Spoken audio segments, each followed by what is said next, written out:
വർഷം പഴക്കമുള്ള ഒരു ലിഥിയം ബാറ്ററി സെറ്റ് നമ്മുടെ അടുത്ത് സർവീസിന് വന്നാട്ടോ. അപ്പോൾ അതിൻ്റെ മെറിറ്റും ഡീമെറിറ്റും പറയണമല്ലോ. 2 പരിധിയിലാണ് തോന്നുന്നുണ്ട്. സർവീസിന് വന്നാട്ടോ 5 ബാറ്ററി സിസ്റ്റം ആയിരുന്നു. അത് നമ്മൾ ചെക്ക് ചെയ്ത് ടോപ്പ് ബാലൻസും കാര്യങ്ങളും ചെയ്തപ്പോൾ 4 ബാറ്ററി പക്കയാണെന്ന് പറഞ്ഞാൽ പക്കയാണ്. 80 H ബാറ്ററികളാണ്. 85 H ഡിസ്ചാർജ് ചെയ്യാൻ കഴിയുന്നുണ്ട്. അതിൽ നമ്മൾ ഈ ഒരു ബാറ്ററി 5 ബാറ്ററി സിസ്റ്റം ആയിരുന്നു. BMS കാര്യങ്ങൾ കംപ്ലൈൻറ്റ് വന്നു. അപ്പോൾ നമ്മളിപ്പോൾ എന്ത് ചെയ്തു, 12.8 സിസ്റ്റത്തിൽ ഒരു 12 വോൾട്ട് സിസ്റ്റത്തിലേക്ക് നമ്മളിത് BMS വെച്ചിട്ട് ചേഞ്ച് ചെയ്തിട്ടോ. പക്ക ഡിസ്ചാർജാണ് നമുക്കിത് വരുന്നത്, പക്ക ഡിസ്ചാർജാണ് വരുന്നത്.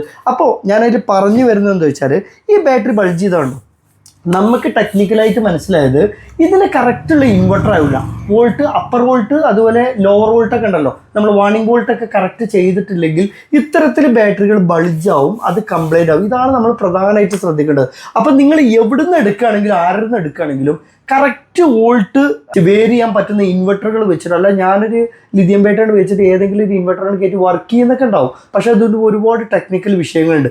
ഈ നമ്മളെ ഈ ട്യൂബുലർ ബാറ്ററിയുടെ ഒരു 140 H 130 H ബാറ്ററിക്കൊക്കെ തുല്യമായിരിക്കും കേട്ടോ ഇവന്. ഈ ബാറ്ററിയുടെ സെല്ലും കംപ്ലൈൻ്റ് ആയി കഴിഞ്ഞാൽ പിന്നെ ആ ബാറ്ററി മാറ്റിയല്ലേ ചെയ്യുക.